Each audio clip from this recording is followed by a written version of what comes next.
Morning.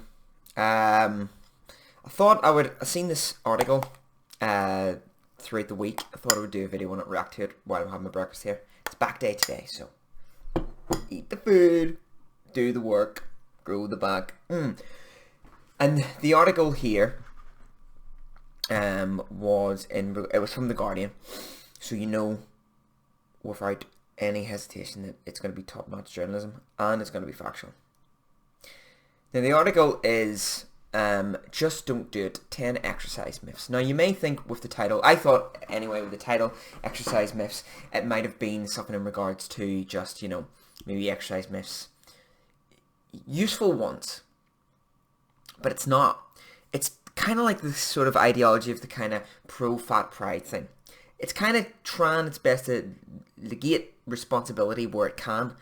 And it does it through a Harvard professor. But I haven't read it through it all yet. I'm going to react to it and try to debunk it as I go along. But I read the first 10% of it throughout the week. And I knew straight away it was going to be complete bollocks. But let's go through it just for a bit of fun. And let's see. So, just don't do it. 10 exercise myths. Alright. So, we all believe we should exercise more. So why is it so hard to keep it up? Harvard professor of evolutionary biology explodes the most common and unhelpful workout myths. So we know what's it going to be. It's talking about the modern age, probably the incessant need on fitness and training and the gym culture. And I agree, listen, the gym culture, I'm not a fan of myself. I don't really like the gym culture. I don't like the whole idea of the image of it. Sometimes the way it promotes the kind of, I don't know, I think a lot of it can be negative. Not what it promotes activity-wise, but in terms of the attitude towards it and the kind of, I just never liked it. That's just personally for me. I never liked the culture of it. Never liked the sort of blonde hair quiffs, the tribal tattoos and... But anyway, far from the point. Let's get to the myths. Alright, so myth 1 here. Alright, myth 1 they have. It's normal to exercise. Right? Apparently that's a myth. Whenever you move to do anything, you engage in physical activity. We get it. In contrast, exercise is a voluntary physical activity undertaken for the sake of fitness. You may think exercise is normal, but it's a very modern behaviour. What? Instead, for millions of years, humans were physically active for only 2 reasons. When it was necessary or rewarding. Necessary physical activities including getting food and doing other things to survive. We know that. Rewarding activities including playing, dancing or training to have fun or develop skills. But no one in the Stone Age ever went for a 5-mile jog or lifted weights whose sole purpose was to be lifted. Obviously. That is the most stupidest fucking... It's a straw man argument. It's moving away. Of course cavemen weren't sitting there doing bicep curls or doing fucking lat pull downs. We know that. That is so even banal to even suggest.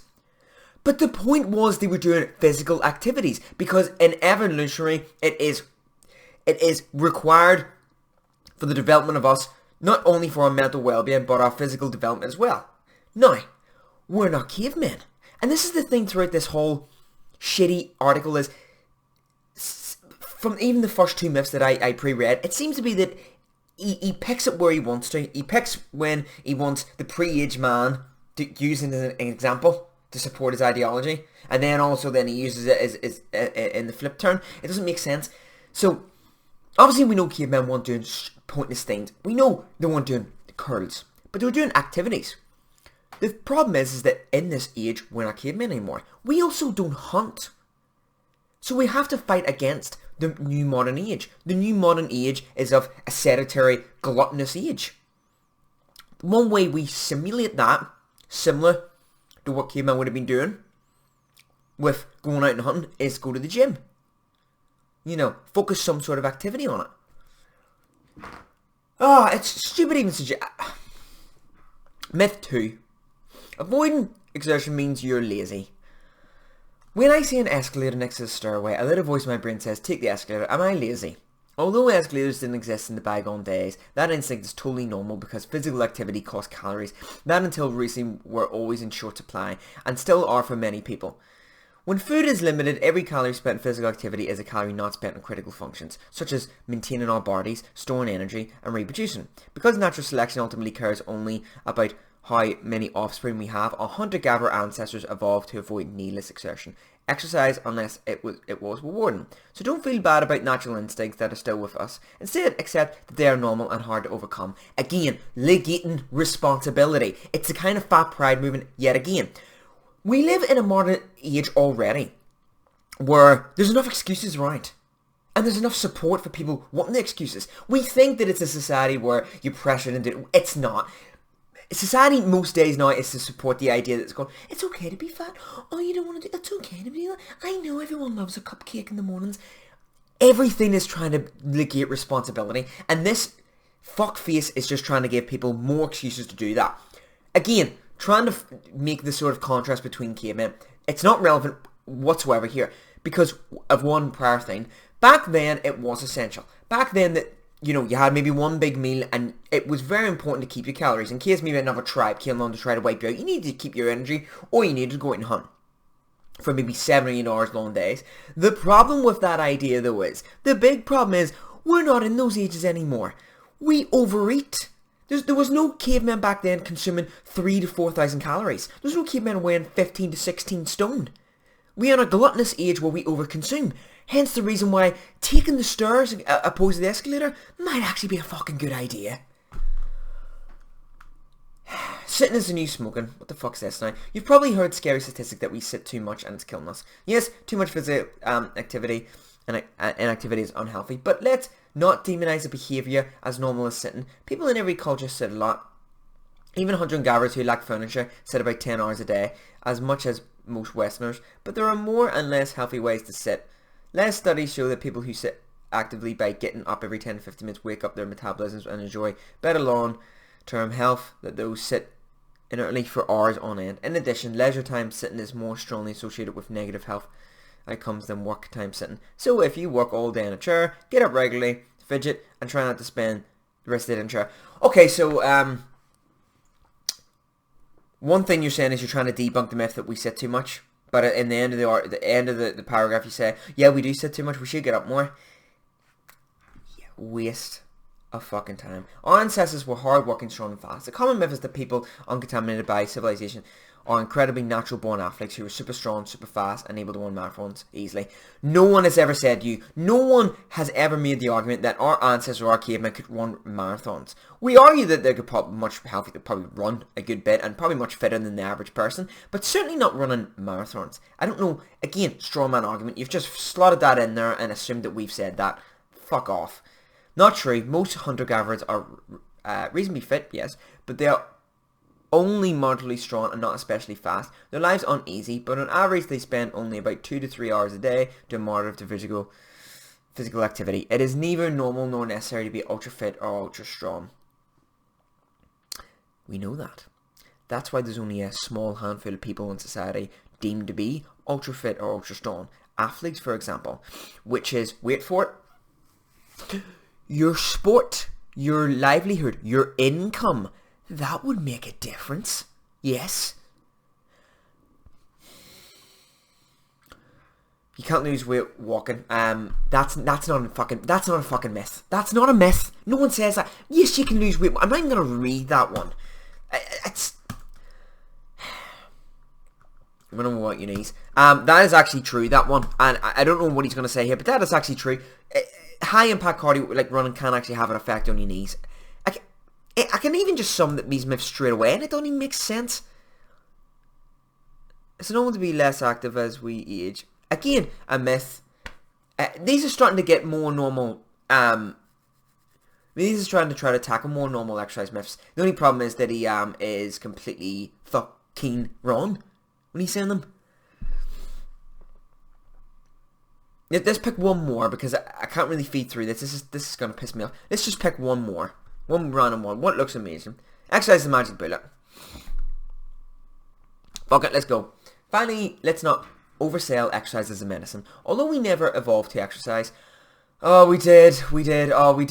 Of course we did. Going out just because we didn't have the name for it to say exercise, when we went out and we walked or we ran or we hunted or we gathered or we squatted down to pick up things or we lifted things over to the tribes and built things, it was all exercise. So yes, we evolved exercise. Every animal does it. We just named a certain name for it.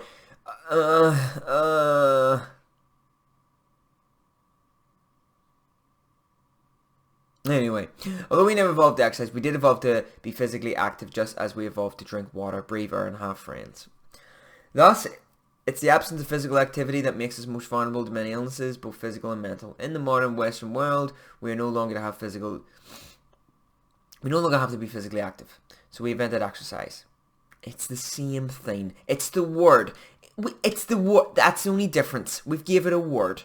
That's it. Now again, I know ancestors weren't doing lab pull downs. They didn't understand the physiology of muscles, how to build certain areas. I know a lot of them muscles are pointless as well. A bicep isn't going to deliver you much health. That's why when someone's doing a curl and they say they just want to be healthy on the inside, you don't. You want to have a bicep. But in the action of doing that, and just for vanity purposes, it also warrants a response. It requires you to convert fuel in the body and actually be active. It's still a positive thing. But that's in the absence of physical activity makes more vulnerable, blah, blah, blah. So we invented exercise, but it's not a magic bullet that guarantees good health. Fortunately, just a little exercise can slow the rate of which you age and substantially reduce your chances of getting a wide range of diseases, especially as you age. It can also be fun, something we've all been missing during this dreadful pandemic. See, it makes sense. At the end of the line there, it's almost as if he would support something like activity and promote it. But then before he just turns around and says, yeah, but it's not the magic bullet. Don't worry about it. It's not the magic bullet. And it's only going to reduce your life by a bit. You see, with exercise comes generally good eating because you tend to fuel your body the right way. And this is another example from The Guardian that's kind of pro-fat pride that tries to support the idea of it's okay to be fat. It's okay to be fat. Don't worry about it. Being fat is just being fat.